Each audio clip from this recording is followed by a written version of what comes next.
Bapak Ibu semua, milestone pencapaian di MW itu dimulai dari silver producer, kemudian platinum, bronze platinum, dan seterusnya. Dan tentu kita harus merasa bangga dan turut berbahagia karena di antara kita yang juga hadir di acara bootcamp hari ini telah lahir seorang new platinum dari MW Metropolitan.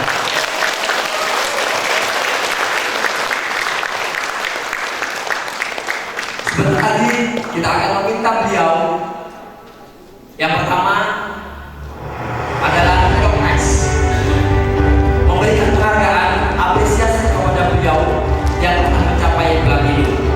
Sekaligus beliau memberikan inspirasi kepada kita semua.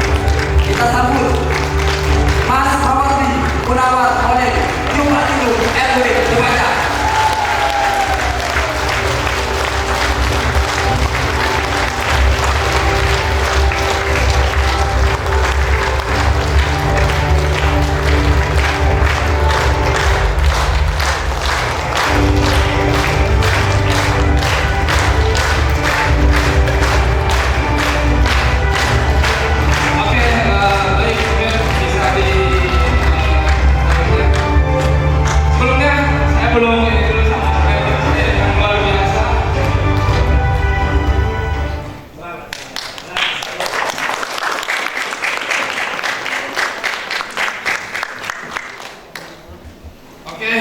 Assalamualaikum warahmatullahi wabarakatuh.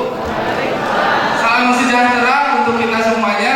Barakallah, berkah berlimpah, bahagia, sehat, damai, sejahtera, lahir dan batin untuk kita semua. Ini sebetulnya suatu kehormatan bagi saya bisa berada di depan Bapak Ibu yang luar biasa, terutama di depan orang-orang ataupun mentor yang luar biasa, tentunya sangat menginspirasi saya Bapak Ibu, dan berkat beliau termasuk berkat Mas Eva aja saya bisa berada di bisnis ini, termasuk berkat tim di bawah saya, maksudnya tim di jaringan saya. Mungkin dengan penghormatan agar saya tidak sendiri di sini karena ya mungkin dingin gitu kan kalau di atas. Mungkin ini saya akan sebuah penghormatan untuk tim saya, mungkin bisa ke depan Bang Indra.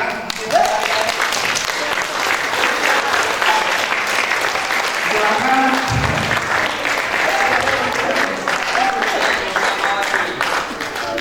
Nah, ini merupakan orang-orang hebat semua, maksudnya ya memang saya itu orang yang beruntung gitu.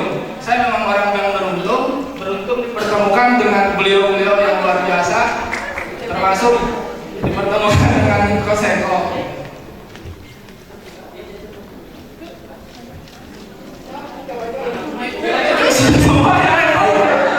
Silakan punya Mas Hawardi bisa naik sambil kita ke atas panggung. Ya, ayo. Pak Wisri, Ayo semangat biar itulah jadi platinum. Ayo maju ke depan semuanya, timnya Mas Hawardi. Silakan.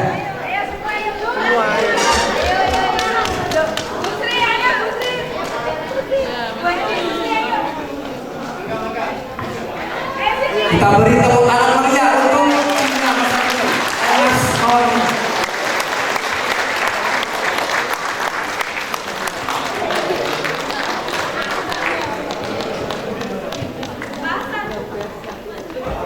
bahasan.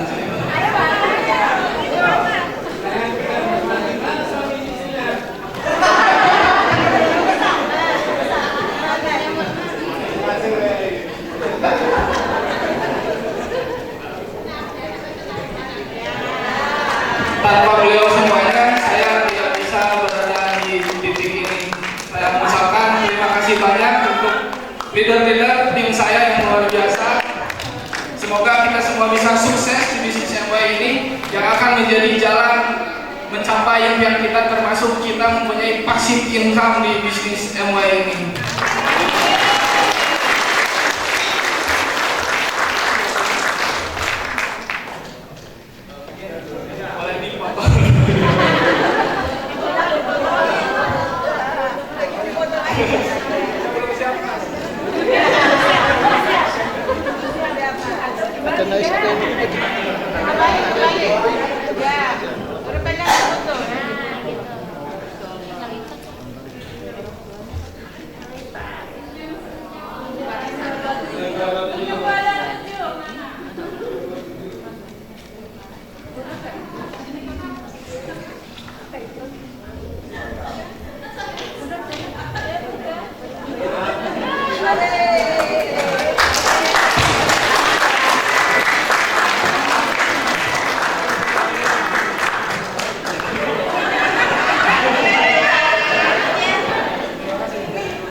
nantikan bersama inspirasi dari Mas Nordi.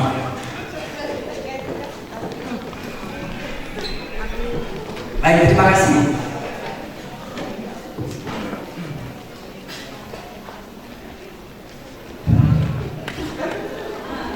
Mungkin dalam beberapa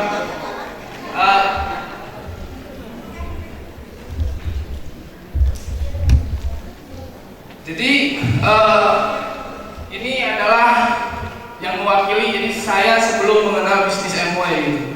Jadi pada saat itu memang saya itu sebetulnya sebelum di bisnis MUA itu memang punya impian, maksudnya punya keinginan gitu ketika melihat seperti Pak Sampurdi, Pak Anton, pokoknya Pak Romi ketika berbicara di depan umum itu kayak lepas gitu. Dan itu saya seperti, wah saya pengen seperti itu, dan karena menurut saya bisa seperti itu, seperti bisa mengekspresikan diri saya sendiri gitu. Nah tapi hal itu berbalik dengan pribadi saya gitu, yang tertutup, yang pemalu itu. Ya gambar inilah yang mewakili saya gitu ketika apalagi gambar di yang tengah itu kayak tanpa ada emosi gitu, kayak datar aja gitu. Jadi memang saya itu lahir dari, mungkin bisa dikatakan sebagai keturunan Perancis ya, karena saya itu bapak saya itu dari Cisomang Barat di Bandung Barat. Ibu saya di Cisurupan, di Garut Cisurupan. Jadi kalau disingkat jadi Prancis. Nah, saya itu lahir anak ketiga ya dari 5 bersaudara. Jadi saya itu bisa dikatakan sebagai anak yang sempurna mungkin kalau dari saudara. Jadi saya punya kakak perempuan, kakak juga laki-laki, termasuk adik perempuan, adik juga laki-laki gitu. Nah itu jadi saya sebagai penengah. Tapi saya itu mempunyai apa ya, maksudnya bukan parenting itu, maksudnya punya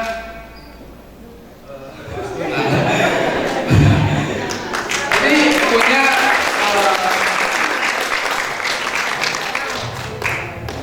punya tumbuh kembang, maksudnya pola asuh yang otoriter. Jadi bapak saya itu memang, dan maksudnya sampai terbawa sampai titik itu pun, sampai titik ini pun. Jadi ketika saya dengan bapak saya khususnya gitu, jadi saya kayak dengan kayak orang lain gitu. Jadi secara emosional memang tidak terhubung, karena dari kecil itu saya tidak dibangun dengan kedekatan emosional, bahkan seperti curhat dan lain sebagainya, termasuk dari segi ekonomi juga. Karena ya waktu kecil saya sampai di apa ya, karena sering berantem sama adik saya sampai dipindahkan ke Bandung, karena ya setiap hari hampir pasti berantem ya. Nah termasuk karena saya mengalami pola asuh tumbuh kembang yang kayak gitu, termasuk jadi segi uang jajan pun ya waktu itu hanya dikasih apa ya 5.000. Jadi saya tuh, maksudnya saya tuh semacam ada rasa kemarahan, ada rasa kecewa gitu, karena ya kenapa sih saya punya orang tua yang mungkin kayak datar gitu, kayak kurang kedekatan dengan saya. Saya pernah bertanya gitu kepada bapak saya, kan saya mendengar dari orang tua lain, jadi beliau itu, bapak orang tua itu kan bekerja keras itu kan untuk keluarganya, untuk anaknya. Tapi ada satu waktu saya pernah bilang ke bapak saya gitu, Pak, hari bapak kalau bahasa Sunda gitu, Pak, hari bapak nyari uang milari anak kosnya kan usaha. Bapak saya bilang, ya buat bapak saya sendiri, buat saya sendiri. Oh, jadi saya cukup diam aja gitu, karena memang maksudnya memang jadi maksudnya saya mengalami maksudnya dalam segi lingkungan gitu, saya kuranglah dari teman-teman saya itu. Jadi saya itu punya keputusan waktu kecil itu untuk sukses gitu, untuk punya uang, karena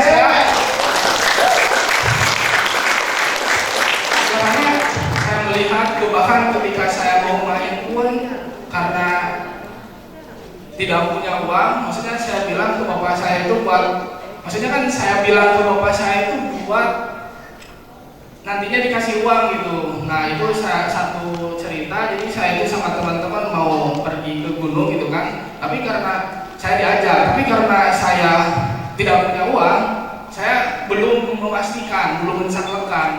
Nah setelah malamnya itu saya coba bilang ke bapak saya itu, Pak saya mau berangkat, mau puncak gunung gitu.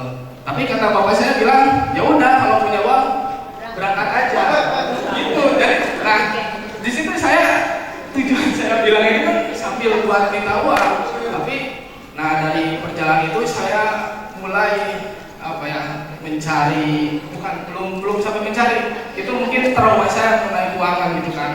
Nah setelah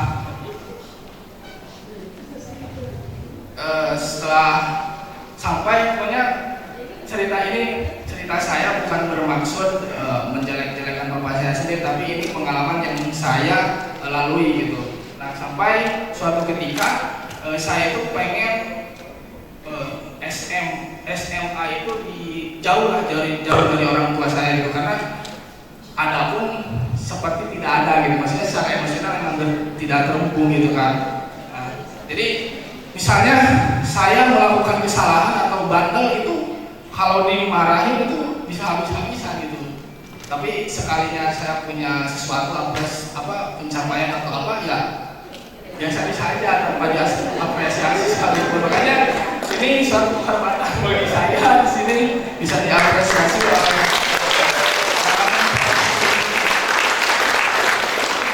Nah setelah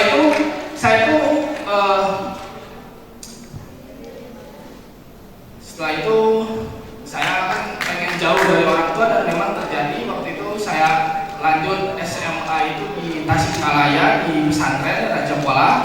Tapi itu sekolahnya memang sekolah yang sekolah kecil dan mungkin orang Tasik pun tidak ada yang tahu. Nah disitulah perjalanan saya gitu, maksudnya ketika Mas pengennya itu kan jauh dari orang tua, tapi uang selalu dikasih, meskipun ya gitulah pokoknya. Tapi ternyata begitu saya di pesantren itu ya sama gitu, ya tetap aja. Bahkan saya punya HP itu ketika kelas 3 SMA. Jadi memang saya pernah mempunyai pengalaman. Jadi ketika teman saya itu pegang HP berdua, saya lihat ini kan, saya nanya, tapi nggak ada yang respon saya. Jadi saya sakit hati di sana. Saya pernah mengalami seperti itu, dan ya itu sebelum saya mengenal bisnis MY. Jadi ya pokoknya saya mempunyai pendaman emosi yang mungkin secara tidak sadar itu mempengaruhi saya sampai saat ini, termasuk dari tumbuh kembang saya gitu, maksudnya tumbuh kembang yang dialami oleh saya gitu. Nah itu sebelum mengenal bisnis MY. Nah ceritanya saya mengenal bisnis MY itu pada saat kelas 3 SMA gitu, 3 SMA itu belum udah punya HP. Jadi ya saya mulai mencoba mencari-cari, dan tapi saya nggak tahu apalagi. Pokoknya ceritanya mulanya saya dipertemukan dengan kelas bimbingan BTD Building the Dream waktu 2018 kalau nggak salah. Nah ketika itu saya mempelajari materinya, saya tertarik dengan materinya Pak Dokter, karena materinya Pak Dokter itu ya mengenai pikiran, kekuatan pikiran, mengenai law of attraction, mengenai pikiran bawah sadar lah. Dan saya di sana mulai tertarik mengenai hal itu, karena ada yang namanya hukum law of attraction gitu kan. Nah ketika kita mempunyai impian, kemudian impian itu ditulis, itu pasti menjadi kenyataan. Dan memang benar itu, banyak yang saya alami gitu. Ketika saya menulis impian, banyak hal yang terjadi. Nah setelah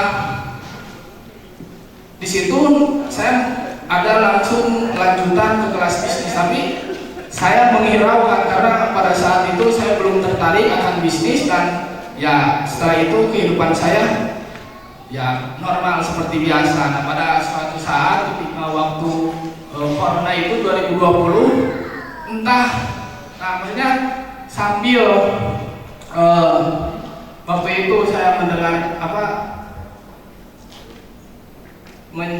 menyimak materinya dari kelas BTD, itu ada satu hal yang sangat menarik bagi saya, yaitu ATBS-nya. Karena di sana pun ditekankan, jadi yang akan benar-benar merubah kehidupan itu adalah ATBS-nya, bukan dari materinya. Jadi materinya itu hanya sekedar menambah kepintaran. Itu kan keterangan dari apa yang intinya gitu. Nah, makanya di sana saya mulai mendengarkan, bahkan saya mendengarkan itu dalam sekali itu 3 kali. Tapi ya hal itu sudah selesai, berlanjut. Maksudnya tidak ada perubahan apa-apa yang terjadi. Tapi pada waktu itu, pada mungkin begitu saya beres sekolah gitu kan, kemudian corona gitu kan, saya tidak bisa kemana-mana, jadi di rumah saja. Dan entah apa yang terjadi gitu, saya dipertemukan kembali di kelas bimbingan Building the Dream. Mungkin itu bisa semacam tarikan bawah sadar saya ya. Jadi dipertemukan kembali, dan pada saat itu saya dibantu oleh, maksudnya Pak Nelson gitu. Kemudian pemateri dari kelas Building the Dream itu Coach Evaja. Nah, di sana saya kok ternyata dipertemukan kembali. Mungkin ini ada satu hal mungkin ya untuk saya gitu dari Tuhan gitu. Nah, setelah itu saya mulai intinya join aja gitu, dan ternyata setelah join Pak Nelson itu ya tidak ada kabar sama sekali gitu. Jadi ya saya join itu nggak tahu ngapain gitu, masuk aja di grup. Kebetulan pada saat itu juga saya pun lagi muncak ke gunung, jadi ya saya pun abai lah gitu. Tapi ketika saya di berjalannya waktu, saya membaca materi-materi di kelas. Waktu itu materinya di kelas FCA kalau nggak salah. Di kelas FCA saya melihat yang mengisinya itu Coach Eko. Jadi saya japri beliau, saya tanya, intinya saya banyak berkonsultasi sama beliau, dan beliaulah yang salah satunya mengubah hidup saya.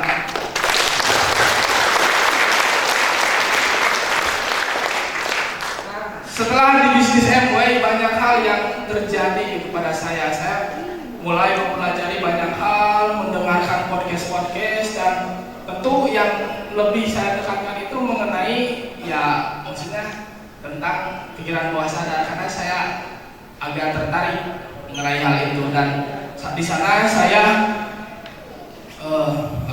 maksudnya terus mendengarkanlah, mempelajari banyak hal, kemudian yang menghilangkan mental block. Jadi ketika di bisnis Amway ini saya bisa, pada saat itu memang saya masih merasakan maksudnya kayak belum bisa memaafkan. Jadi saya berusaha untuk memaafkan, ternyata tidak bisa. Tapi begitu saya di Amway, saya belajar menerima mengenai apa yang terjadi dalam hidup saya. Jadi ya 100% tanggung jawab saya gitu, tanpa saya mengkambing hitamkan orang lain. Intinya saya mempunyai kesadaran akan hal itu.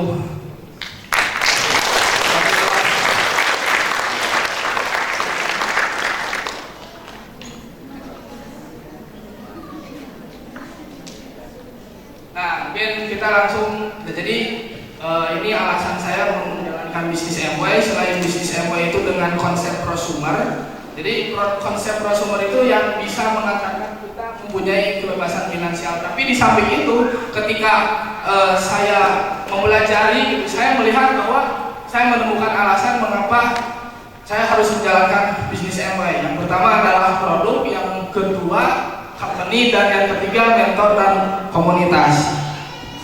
Nah, yang pertama produk.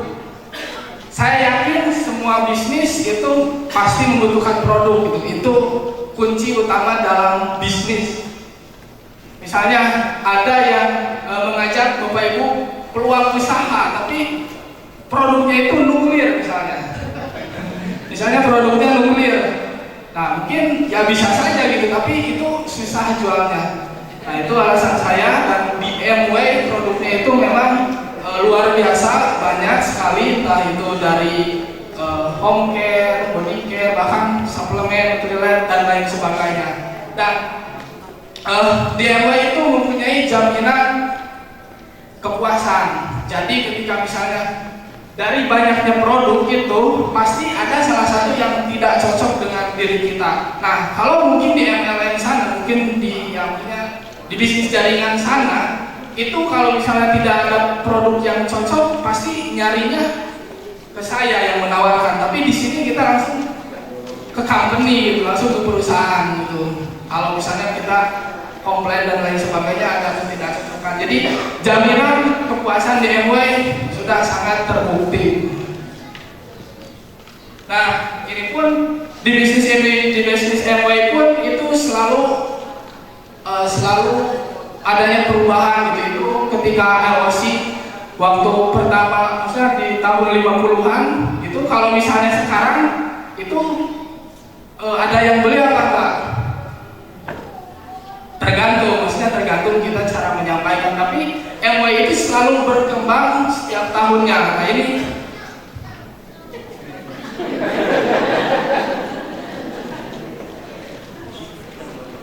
pokoknya MW itu selalu bertumbuh, selalu adanya perubahan. Nah, kalau misalnya dari suatu bisnis itu berubah-ubah, mungkin yaitu mengurangi keuntungan gitu kan. Makanya di MW itu selalu berinovasi gitu ya. Nah kemudian ini dari Nutrilite yang mungkin waktu Nutrilite berdiri itu kan, nah termasuk selalu adanya perubahan. Nah kemudian company Bapak Ibu, jadi MW berdiri sudah lama Bapak Ibu, lebih dari 105 negara dan teritori, termasuk omsetnya pun lebih dari 120 triliun. Nah, yang paling saya tekankan ini mengenai variasi produk yang banyak, Bapak Ibu. Jadi di bisnis MW ini produknya banyak, jadi bisa terjadinya repeat order setiap bulannya, dan itulah yang akan mengantarkan kita mempunyai passive income itu. Jadi kita membangun konsumen loyal, maksudnya kita membangun jaringan pebisnis, termasuk dari aplikasi untuk memanage bisnis dan lain sebagainya.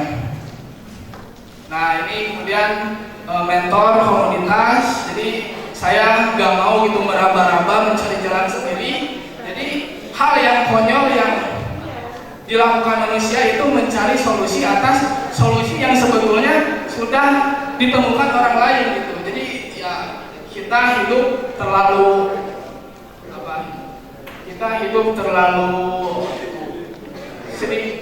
lama untuk mencari hal itu. Nah ini ketika saya mengikuti pertemuan dan pertemuan, termasuk saya juga pernah langsung ke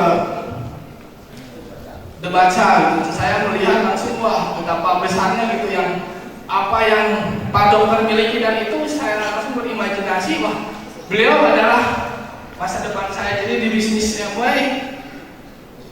jadi itu masa depan saya gitu, termasuk masa depan kita semua seperti Pak Soji, Pak Romi, Pak Rohman, Mas Eko, itu masa depan kita semua. Dan saya melihat bahwa acuannya ada dua. Jadi yang pertama acuan orang dan acuan angka. Maksudnya acuan angka di company gitu, di perusahaan. Jadi ketika kita mengikuti sebuah bisnis gitu, kita perlu lihat dulu company-nya gitu. Apakah ada orang yang sudah mencapai 100 juta pertama, dan yang kedua adalah orang yang sudah terbukti berhasil dari berbagai latar belakang, artinya ada yang pensiun dari berbagai latar belakang gitu ya. Nah, kalau misalnya saya diajak untuk sebuah peluang bisnis, tapi bisnisnya itu yang baru bergabung, jadi dalam pikiran saya, wah ini bisa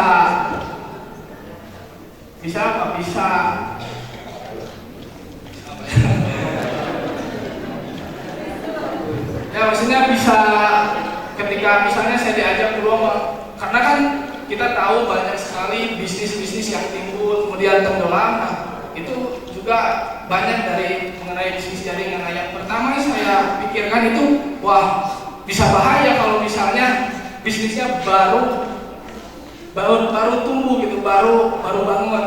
Jadi gimana gitu kalau misalnya mengalami krisis, apakah bisnis itu akan bertahan atau tidak? Misalnya seperti yang sekarang ini, dulu kan ketika tahun 98 ketika kantor MW di Jakarta itu dibakar, tapi MW tetap bisa memberikan penghasilan kepada karyawan dan bonus-bonusnya. Maksudnya itu salah satu bentuk komitmen dari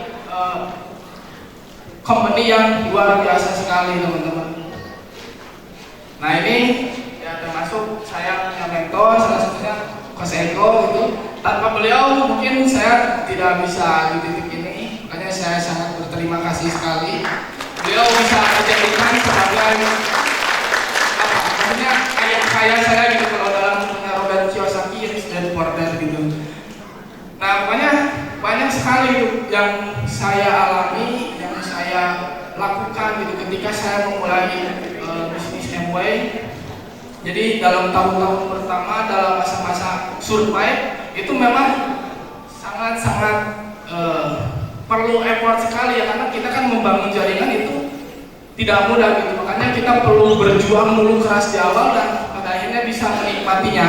Dan ya kita membangunnya itu secara nyicil gitu kan, kita belanja kemudian mengembangkan jaringan. Nah, mungkin saya beruntungnya itu ketika pada saat masa pandemi itu momentum gitu bagi saya, karena ketika semua orang itu berada di mungkin lebih banyak di rumah, jadi lebih intens juga dengan handphonenya gitu kan. Nah, itu banyak hal maksudnya yang saya pelajari itu ke dalam diri gitu, karena apa realita yang saya menunya ketika saya baca, realita yang kita alami itu adalah refleksi dari apa yang ada di dalam diri gitu kan. Makanya saya lebih belajar di dalam diri, saya mulai mencari metode-metode mengenai emosi, mengenai mental block dan lain sebagainya gitu. Bahkan saya pun pada akhirnya bisa menerima gitu mengenai kondisi kehidupan yang dulu yang saya alami gitu. Termasuk saya pun bisa memaafkan ya orang tua saya gitu. Jadi yang penting tidak masalah saya punya latar belakang kayak gimana, yang penting masa depan saya yang menentukan gitu kan.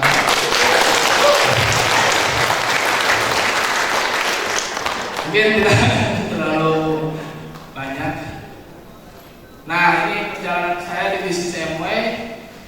Alhamdulillah saya bulan depan bisa ikut ke NPS Bali ya. Semoga Bapak Ibu semuanya bisa secepatnya menyusul di NPS Bali.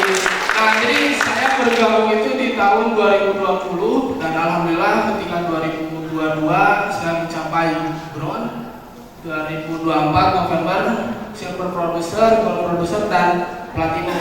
Nah, ini yang menjadi pelajaran saya, mungkin akan menjadi pengalaman yang berharga ya dari saya untuk Bapak Ibu semuanya. Jadi ketika di bisnis Amway itu, ketika bisnisnya bagus itu sebetulnya harus lebih di-push lagi, jangan terlalu santai. Nah, karena ketika bonus dari core plan itu besar ditambah dengan bonus core plus itu pengalinya lebih besar gitu kan. Jadi semakin core plan-nya peringkatnya besar ditambah dengan bonus core plus itu akan semakin lebih besar gitu. Tapi mungkin pada saat itu entah apa yang mungkin sabotase saya sendiri sehingga saya lama gitu, cukup lama untuk bisa meraih silver producer begitu. Dan itu sekilas mengenai perjalanan saya, dan alhamdulillah Bapak Ibu di bisnis Amway saya bisa memperbaiki hubungan saya dengan orang tua. Jadi yang mungkin bisnis Amway ini sarana apa ya, perjalanan diri saya gitu, ketika yang pada awalnya saya itu nggak pengen jauh dari orang tua, ternyata saya sekarang harus di rumah dan selalu dengan orang tua gitu. Dan ini ketika saya membantu, jadi bukan bukan 100% itu membantu ketika ibu saya untuk umroh, kemudian bapak saya juga. Pencapaian dan tentunya banyak hal yang saya dapatkan dari bisnis MW ini. Jadi saya yakin kita di sini mempunyai kesempatan yang sama, Bapak Ibu. Kita mempunyai kesempatan yang sama dan peluang yang sama, dan tentunya masa depannya sudah terukur. Jadi di sini itu kita pengen jadi apa itu ada gambarannya, ada milestone-nya apa, ya itunya gitu, ada peringkatnya, dan kita hanya perlu mencapai angka-angkanya saja. Itu dan ya mungkin itu sekilas mengenai saya. Semoga saya di sini bisa menginspirasi.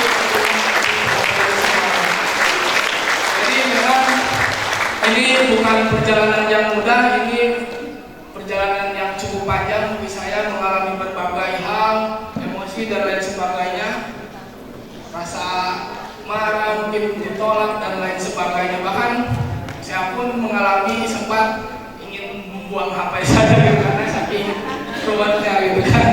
Nah, itu mungkin dari saya, Bapak Ibu. Jadi orang-orang yang berada di depan ini seperti Pak Anton, Pak Sampurni, Mas Eko, itu adalah orang-orang Pak Rohman, Pak Romi,